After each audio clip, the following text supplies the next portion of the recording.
नमस्कार, आप देख रहे हैं न्यूज 18 का डिजिटल प्लेटफॉर्म। मैं हूं आपके साथ सृष्टि शेखर। देश भर के करोड़ों किसानों के लिए बड़ी खबर सामने आ रही है। प्रधानमंत्री किसान सम्मान निधि यानी पीएम किसान योजना की अगली किश्त को लेकर अब इंतजार तेज हो गया है। किसान जानना चाहते हैं कि आखिर उनके खाते में 2,000 रुपए कब आएंगे और कहीं किसी गलती की वजह से उनकी किश्त रुक तो नहीं जाएगी। अगर आप भी पीएम किसान योजना का लाभ लेते हैं तो ये खबर आपके लिए बेहद जरूरी है, क्योंकि सरकार ने कुछ जरूरी नियमों को लेकर साफ चेतावनी दी है। दरअसल प्रधानमंत्री किसान सम्मान निधि योजना केंद्र सरकार की सबसे बड़ी किसान योजनाओं में से एक है। इस योजना के तहत पात्र किसानों को हर साल 6,000 रुपए की आर्थिक सहायता दी जाती है। यह रकम सीधे किसानों के बैंक खाते में भेजी जाती है और इसे 3 किश्तों में ट्रांसफर किया जाता है, यानी हर 4 महीने में किसानों के खाते में 2-2 हजार रुपए आते हैं। इस योजना का मकसद छोटे और जरूरतमंद किसानों को खेती से जुड़े खर्चों में मदद देना है, ताकि उन्हें आर्थिक सहायता मिल सके। और अब बात करते हैं अगली किस्त यानी कि 23वीं किश्त की। फिलहाल सरकार की तरफ से आधिकारिक तारीख का कोई ऐलान नहीं किया गया है, लेकिन पिछले रिकॉर्ड्स को देखें तो माना जा रहा है कि जून या फिर जुलाई 2026 तक किसानों के खाते में ये अगली किश्त भेजी जा सकती है। इससे पहले प्रधानमंत्री नरेंद्र मोदी ने 13 मार्च 2026 को असम के गुवाहाटी से 22वीं किश्त जारी कर दी थी। उस दौरान करोड़ों किसानों के खाते में सीधे पैसे ट्रांसफर किए गए और अब सबकी नजर अगली किश्त पर टिकी हुई है।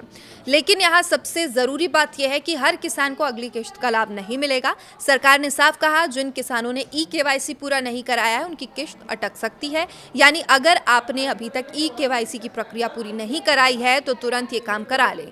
कई किसान सिर्फ इसी वजह से योजना के लाभ से वंचित रह जाते हैं। अब सवाल ये है कि ई-केवाईसी कैसे करें, तो इसका तरीका बेहद आसान है। किसान घर बैठे अपने मोबाइल या लैपटॉप के जरिए ओटीपी आधारित ई-केवाईसी कर सकते हैं। इसके लिए पीएम किसान पोर्टल पर जाना है, वहां ई-केवाईसी विकल्प चुनना है। आधार से लिंक मोबाइल नंबर आएगा, जो भी लिंक मोबाइल नंबर होगा उस पर ओटीपी आएगा, जिसे भरते ही ये प्रक्रिया पूरी हो जाएगी। वहीं जिन किसानों का मोबाइल नंबर आधार से लिंक नहीं है उन्हें बायोमेट्रिक ई-केवाईसी के लिए नज़दीकी सीएचसी सेंटर जाना होगा।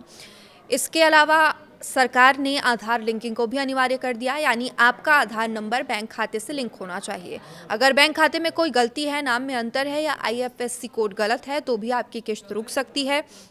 कई बार छोटी तकनीकी गलतियां किसानों के लिए बड़ी परेशानी बन जाती है, इसलिए समय रहते अपने सभी दस्तावेज जांच लेना बेहद ज़रूरी है।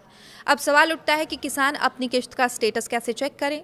इसका तरीका भी बेहद आसान है। किसान घर बैठे पीएम किसान पोर्टल पर जाकर बेनिफिशियरी स्टेटस सेक्शन में अपनी जानकारी देख सकते हैं। वहां आधार नंबर, मोबाइल नंबर या बैंक अकाउंट नंबर डालकर पूरा स्टेटस चेक किया जा सकता है। इसके बाद स्क्रीन पर यह जानकारी दिखाई देगी कि आपकी किश्त जारी हुई है या नहीं, और अगर कोई समस्या है तो उसका कारण भी वहां पर दिख जाएगा। सरकार इस बार कुछ मामलों की जाँच भी कर रही है। खासतौर पर उन परिवारों पर नजर रखी जा रही है जहाँ एक ही परिवार के कई सदस्य इस योजना का लाभ ले रहे हैं। अगर पति पत्नी दोनों के खाते में पीएम किसान योजना का पैसा आ रहा है तो सरकार ऐसे मामलों में भुगतान रोक सकती है। नियमों के मुताबिक एक परिवार से केवल एक पात्र किसान को इस योजना का लाभ मिलता है। इसके अलावा 1 फरवरी 2019 के बाद जमीन खरीदने वाले कुछ मामलों की भी जांच हो रही है। सरकार ये पता लगा रही है कि कौन किसान योजना की पात्रता में आता है और कौन नहीं आता। इसलिए अगर आपके दस्तावेज अधूरे हैं, जानकारी अपडेटेड नहीं है और जल्द से जल्द इसमें कोई अगर गलती है तो उसको सुधार ज़रूर करवा लें। कई किसानों को ये शिकायत रहती है कि किश्त आने में देरी हो रही है, लेकिन ज़्यादातर मामलों में इसकी वजह अधूरी जानकारी, बैंक डिटेल में गलती या ई-केवाईसी का लंबित होना ही होता है। इसलिए ज़रूरी है किसान समय रहते सभी ज़रूरी अपडेट पूरे कर ले, ताकि अगली किश्त बिना किसी रुकावट के सीधे खाते में पहुंच सके। तो अगर आप भी पीएम किसान योजना के लाभार्थी हैं तो आज ही अपना ई-केवाईसी, आधार लिंकिंग, बैंक डिटेल ज़रूर चेक करें, क्योंकि छोटी सी लापरवाही आपके 2,000 रुपये रोक सकती है। उम्मीद की जा रही है सरकार जल्द ही 23वीं किश्त की आधिकारिक तारीख का ऐलान भी कर देगी और करोड़ों किसानों के खाते में राहत की रकम भेजी जा सकती है। अपडेट्स के लिए देखते रहिए न्यूज़ 18। नमस्कार।